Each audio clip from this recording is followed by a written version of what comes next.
You're so obsessed with how I dress that you're going to involve HR? All right, let's get a supervisor involved and see how that goes for you.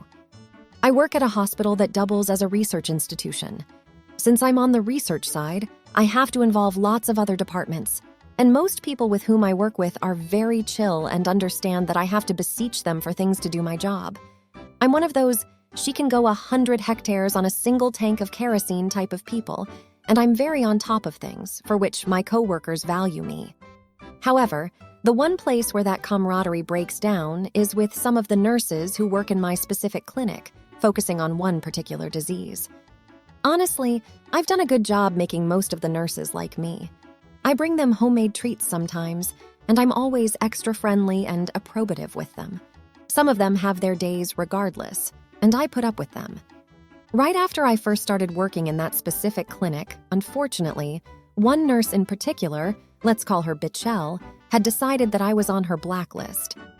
Bichelle hates doing work. She's like a kid playing Xbox when their parent asks them for help with groceries.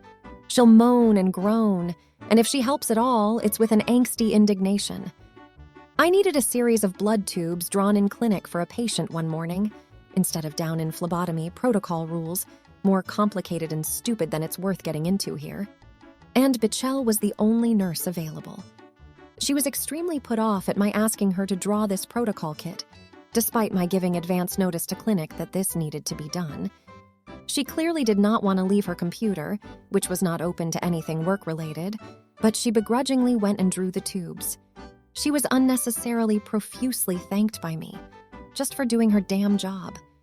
I came back down later to get a prescription signed for another patient, and a different nurse asked me what I'd done to upset Bichelle because she'd apparently been going off about me to anyone who would listen. I explained what had happened. The other nurse informed me that Bichelle was pissed at me and also felt my outfit, a white medical coat, a modest blouse, work pants, and high heel boots, was too provocative. What? I just decided to let it go and try to avoid Bichelle as much as possible. This did not work. I kept running into situations where the other nurses were busy seeing patients. I was forced to walk back into the nurse triage room, which is off limits to patients, and ask Bichelle to draw 2 more of these blood kits in the next month. She was never happy to see me, and she was always wasting time on her work computer when I entered the room. Maybe 2 or 3 days after that last kit draw, my supervisor called me in her office to discuss my presentation. She very nicely, and with pity in her voice, told me she'd received a report about my dress habits in patient-facing spaces. She said she personally hadn't noticed anything, no shit, but was obligated to discuss this with me anyhow. I assured her I had no idea what she was talking about. I thought about confronting Bichelle, but decided not to because, loose cannon and whatnot. After a brief reminder of the dress code, I figured that at least it was over. It was not over. 2 weeks later, and I hadn't even asked anyone to draw any kits in the interim, a formal report was filed against me for my conduct in clinic. This went to the hospital, and then my supervisor, who, even after reading the report, seemed totally clueless about what it could mean. I explained what had been happening with Bichelle, but then my supervisor told me a second person had reported this as well, on the same day as who was obviously Bichelle. This time, it was a patient. The patient had reported that I was dressing improperly for a patient-facing environment. Whoa, whoa, whoa, whoa! I asserted that I wasn't, but I was nonetheless put on probation, which meant that my supervisor, against her will, now had to come with me when I saw patients in clinic for the foreseeable future, and a nurse manager would have to accompany both of us when she was free since I was dressing provocatively in patient-facing spaces and that was her domain. But as you can likely guess from her browsing habits, Bichelle was not the sort of person who needed more supervisors in her area. Cue malicious compliance. Fine, you want to punish me and force me to work in the eyesight of the supervisors? All right, let's get some supervisors down here as quickly as possible. My next in-clinic patient came in 2 days, and it was one of those stupid timed-in-clinic protocol kit visits, which meant I was forced to ask one of the nurses to draw the patient's blood. I informed my supervisor, and we set off down for clinic. The nurse manager was in that day, so she accompanied the two of us. We all went back into the triage room so that I could ask for help with the blood draw. Bichelle and one other nurse were there. What we saw upon entering was the other nurse entering vital signs for a patient into our health database. And Bichelle, sitting at her desk with an online clothing retailer open on one monitor and Facebook on the other. I asked for Bichelle's help drawing the kit, and she sighed heavily and spun around to see two higher-ups looking on with disdain at her work computer.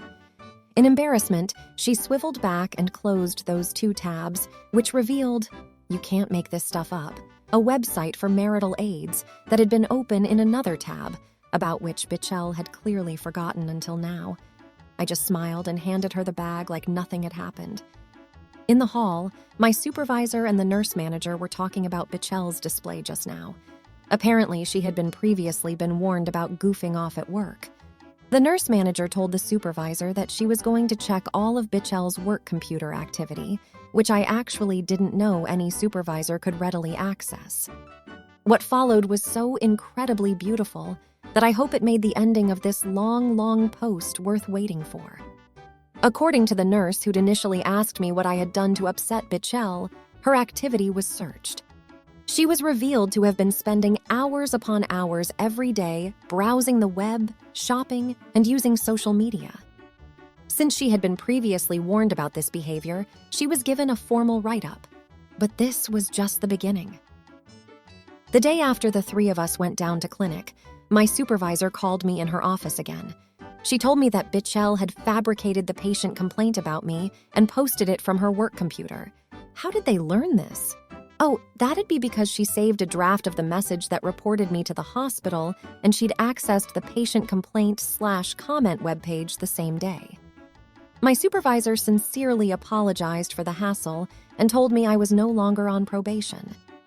As for Bichelle, apparently fearing the worst, she put her 2 weeks' notice in the same day after getting wind that she was in some far more serious trouble. For reasons I will never understand as long as I live, the hospital chose to let her quit after 2 weeks instead of firing her on the spot.